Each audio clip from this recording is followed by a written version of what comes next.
అండి రేపటి Nifty analysis ఒకసారి చూద్దాం. అలాగే ఈరోజు మనకి ఎక్స్పైరీ డే కదా, మనకి ఈరోజు మనం అనుకున్న లెవెల్స్ ఏమైనా వర్కౌట్ అయ్యాయా లేదా చూసి రేపటి అనాలిసిస్లోకి ఒకసారి మూవ్ అవుదాం. సో ఈరోజు నిఫ్టీ చూసుకున్నట్లయితే మనకి ఓపెన్ అయిన దగ్గర నుంచి 24,000 మన సైకలాజికల్ లెవెల్ ఏదైతే ఉందో అక్కడికి వెళ్ళి అక్కడ క్లోజ్ అవ్వడం జరిగింది. సో మనకి నిఫ్టీలో కూడా మనకి ఫుల్ ఆఫ్ రేంజ్ బౌండ్లోనే ఉంది, విక్స్ ఫామ్ అవుతూ వస్తున్నాయి. సో మనకి విక్స్ ఫామ్ అవుతున్నాయంటే మనకి మార్కెట్ అనేది క్వశ్చన్ మార్క్లో ఉంది. బయ్యర్స్ సెల్లర్స్ ఇద్దరు పైకి తీసుకెళ్ళడానికి అలాగే మార్కెట్ కింద తీసుకెళ్ళడానికి ఫైట్ చేస్తున్నారు. సో మనకి మార్కెట్ అనేది ఈ విక్స్ని బట్టి మనం అర్థం చేసుకోవచ్చు. అంటే మనకి మార్కెట్ అనేది క్వశ్చన్ మార్క్లో ఉంది. సో మనకి ఈ రేంజ్ బౌండ్ అనేది ఉంది, ఈ 24,000 సైకలాజికల్ ఈ లెవెల్ క్రాస్ చేయాలంటే మనకి మార్కెట్లో కొన్ని ఈవెంట్స్ ఉన్నాయండి. రేపు నైట్ మన మార్కెట్ క్లోజ్ అయిన తర్వాత రేపు night around 12 o'clock 1 o'clock US నుంచి ఫెడ్ డెసిషన్ అనేది పెండింగ్లో ఉంది. సో మనకి ఎప్పుడైతే మార్కెట్ ఎక్స్పెక్ట్ చేసింది అయితే US fed decision market rate hike ఉండదు, అలానే రేట్ కట్ కూడా ఉండదు. సో కానీ మనకి కెవిన్ వార్ష్ ఎవరైతే కొత్త యూఎస్ ఫెడ్ చైర్మన్ ఉన్నారు కదా, హాకిష్గా ఏమైనా కామెంట్స్ ఉంటాయా లేదా అనేది మాత్రం మార్కెట్ వెయిట్ చేస్తుంది. అంటే ఇన్ఫ్లేషన్ పెరుగుతుంది, సో ఫర్దర్గా కూడా రేట్ హైక్స్ ఉండొచ్చు అని ఎప్పుడైతే హాకిష్గా మనకి కామెంట్స్ వస్తాయో మార్కెట్ అనేది చాలా డ్రాస్టిక్గా పడిపోవడానికి ఛాన్స్ ఉంది. సో అలాగే ఆల్రెడీ యుఎస్ ఇరాన్ వార్ అనేది మనకి ఎండింగ్లోకి వచ్చింది, ఆల్రెడీ మనకి సైన్ వరకు వెళ్తుంది కాబట్టి 19th సో ఇన్ఫ్లేషన్ అనేది ఫ్యూచర్లో తక్కువగా వస్తుంది. సో కమింగ్ టైమ్స్లో రేట్ కట్స్ ఉండొచ్చు అని మనకి ఎప్పుడైతే డవిష్గా అంటే మనకి పాజిటివ్గా మనకి డెసిషన్ వస్తుందో మార్కెట్ అనేది మనకి ఏదైతే సైకలాజికల్గా ఈ 24,000 అనుకుంటున్నామో ఇది ఎప్పుడైతే బ్రేక్అవుట్ అవుతుందో నియర్లీ మనకి నెక్స్ట్ మనకి రెసిస్టెన్స్ లెవెల్స్ ఉన్నాయి 24,600 వరకు మనకి మార్కెట్ అంటే మంచి మూమెంటం ఇవ్వడానికి అనేది ఛాన్స్ ఉంది. సో మార్కెట్ అనేది రేపు వచ్చేసి మనకి మార్కెట్ రేపు కూడా సేమ్ ఇలానే మార్కెట్ రేంజ్ బౌండ్లో ఉండడానికి ఛాన్స్ ఉందండి. సో మార్కెట్ రేపు మ్యాక్సిమం అవాయిడ్ చేయడానికి ట్రై చేయండి. సో ఎందుకంటే రేపు ఒక ఈవెంట్ ఏదైనా ఉందన్నప్పుడు మార్కెట్ అనేది మనకి ఇలానే కన్సల్టేట్ అవ్వడానికి ఛాన్స్ ఎక్కువగా ఉంటుంది. సో రేపు సెకండ్ హాఫ్లో మాత్రం మార్కెట్ ఒక 15 minutes లేదా ఒక హాఫ్ అన్ అవర్ 1 hour మనకి మార్కెట్ అనేది ఐదర్ అప్ సైడ్ కానీ డౌన్ సైడ్ కానీ మనకి వెళ్ళడానికి ఛాన్స్ ఎక్కువగా ఉంది. సో మనకి రేట్ కట్కి బిఫోర్ డే మనకి మార్కెట్లో ఏంటంటే ఏమైనా ఎక్కువ కాంట్రాక్ట్స్ ఉన్న వాళ్ళు ఏదంటే ఐదర్ మనకి అది క్లోజ్ చేసుకోవడానికైనా ట్రై చేస్తారు, లేదంటే ఉన్న కాంట్రాక్ట్స్ పెంచుకోవడానికైనా ట్రై చేస్తారు. సో మనకి మార్కెట్ అనేది షార్ప్గా ఒక హాఫ్ అన్ అవర్ మనకి రేపు వచ్చేసి 12:30 1:30 ఆ టైం తర్వాత మనకి మార్కెట్లో ఒక షార్ప్ మూవ్ రావడానికి ఛాన్స్ ఉంది. కాబట్టి రేపు ఆఫ్టర్నూన్ నుంచి మార్కెట్ మనం కొంచెం సైడ్గా ఉండడం బెటరు. మనం మార్కెట్లో ఎప్పుడు ట్రేడ్ చేస్తున్నాం కాదు, మనం మార్కెట్లో ఎప్పుడు ట్రేడ్ చేయకుండా ఉండడం మనకు తెలిస్తే ఫస్ట్ ఆఫ్ ఆల్ మనం ప్రాఫిటబుల్గా ఉంటాము. ఫస్ట్ ఆఫ్ ఆల్ మనం మార్కెట్లో తెలుసుకోవాల్సింది స్టార్టింగ్ స్టేజ్లో అదే అనమాట. ఈవెంట్స్ ఉన్నప్పుడు మాత్రమే మనకి డబ్బులు వస్తాయి, లేదంటే మనకి పాజిటివ్గా ఉంటుంది అనుకుంటాం. కానీ ఎప్పుడైతే ఈవెంట్స్ ఉంటాయో అప్పుడే మన క్యాపిటల్ అనేది తగ్గిపోవడం జరుగుతుంది. సో మనకి ఎప్పుడైతే ఈవెంట్స్ ఉంటాయో అప్పుడు మనం మార్కెట్లో అవాయిడ్ ఉండడం బెటర్. సో అలాగే 19th వచ్చేసి మనకి యూఎస్కి ఇరాన్కి మనకి జెనీవాలో ఏదైతే స్విట్జర్లాండ్లో మనకి ఏదైతే సైన్ ఉంది, ఎంఓయూ సైన్ ఉంది. సో అక్కడ మనకి మార్కెట్ అనేది డెసిషన్ తర్వాత రేట్ కట్ డెసిషన్ తర్వాత దాని మీద ఎక్కువ ఫోకస్ ఉంటుంది.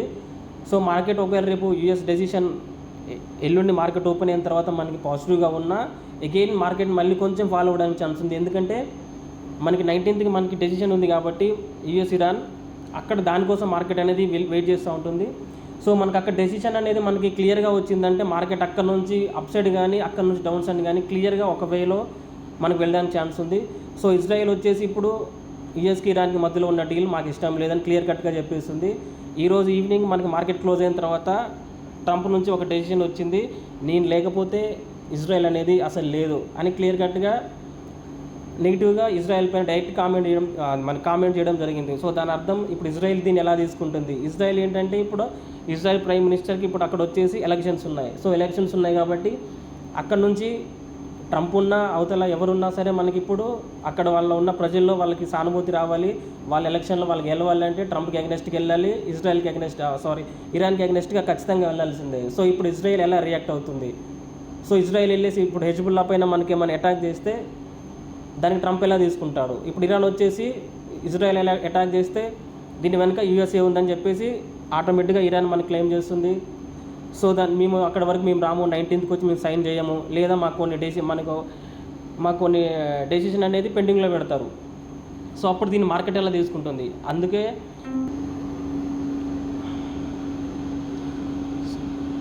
సో మనకు అందుకే 19th వరకు మనం వెయిట్ చేసి 19th మనకు ఒక డెసిషన్ వచ్చిన తర్వాత US Iran deal officially complete అయిపోయిందని మనకి ఎప్పుడైతే అర్థమవుతుందో మండే నుంచి మనకు మార్కెట్లో అనేది ఒక కంటిన్యూగా ఒక ర్యాలీ చేయడానికి మనకు ఛాన్స్ ఉంది, అప్ సైడ్ కానీ డౌన్ సైడ్ కానీ. సో మండే వరకు మనం వెయిట్ చేసి దాని తర్వాత మనం డెసిషన్ తీసుకొని మనం ఒక ఫాలో అవ్వడం బెటర్ అనేది నా ఒపీనియన్. సో మనకి రేపు నిఫ్టీ అనాలిసిస్ లెవెల్స్ ఒకసారి చూసుకున్నట్లయితే మనకి 23,840 ఉంది కదా, ఈ 23,840 లెవెల్ అనేది చాలా ఇంపార్టెంట్ అండి.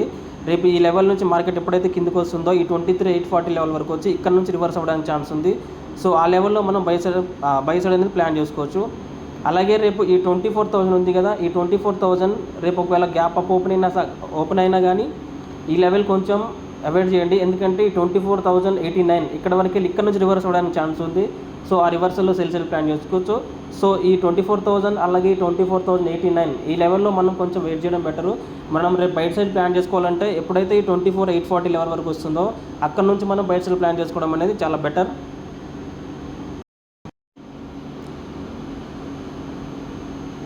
అలాగే మన కిందికి వస్తుంటే ఎప్పుడైతే ఈ 23,840 లెవెల్ ఉందో ఈ 840 లెవెల్ మనకి బ్రేక్ అయితే 23,600 అంటే 23,620 వరకు మనకి రావడానికి ఛాన్స్ ఉంది. ఆ లెవెల్లో మనం బయట సైడ్ ప్లాన్ చేసుకోవచ్చు. కానీ రేపు ఈ 23,840 లెవెల్ ఏదైతే ఉందో ఈ 23,840 లెవెల్లో మాత్రమే బయట సైడ్ ప్లాన్ చేసుకోండి. ఈ లెవెల్ బ్రేక్ అయ్యి అగైన్ ఈ 23,840 level up side candle close అయితే ఇక్కడ నుంచి బయట సైడ్ ప్లాన్ చేసుకోవచ్చండి. ఈ 24,000 అవాయిడ్ చేయండి, అలాగే 24,90 ఈ లెవెల్స్ మొత్తం అవాయిడ్ చేయండి. రేపు ఓన్లీ ఈ 23,840 లెవెల్లో మాత్రమే బయట సైడ్ ప్లాన్ చేయండి. మిగతా టైంలో మొత్తం నార్మల్గా మార్కెట్లో జస్ట్ అలా వెయిట్ చేస్తూ చూడండి. ఎందుకంటే ఈ 23,840 లెవెల్ అనేది బ్రేక్ అయితే మార్కెట్ షార్ప్గా కిందికి రావడానికి ఛాన్స్ ఉంది. అలాగని రేపు డెసిషన్ ఉంది కాబట్టి అగైన్ రివర్సల్ అవ్వడానికి కూడా ఛాన్స్ ఉంది. సో ఈ ఒక్క లెవెల్ మాత్రమే బై సైడ్ ప్లాన్ చేయండి. యూఎస్ ఫెడ్ డెసిషన్ అయిపోయిన తర్వాత నెక్స్ట్ మనకి మార్కెట్లో ఈవెంట్స్ అయిపోయిన తర్వాత మార్కెట్ ఏ డైరెక్షన్లో మూవ్ అవుతుందో చూసి దాన్ని బట్టి మనం డెసిషన్ తీసుకోవడం చాలా బెటర్. సో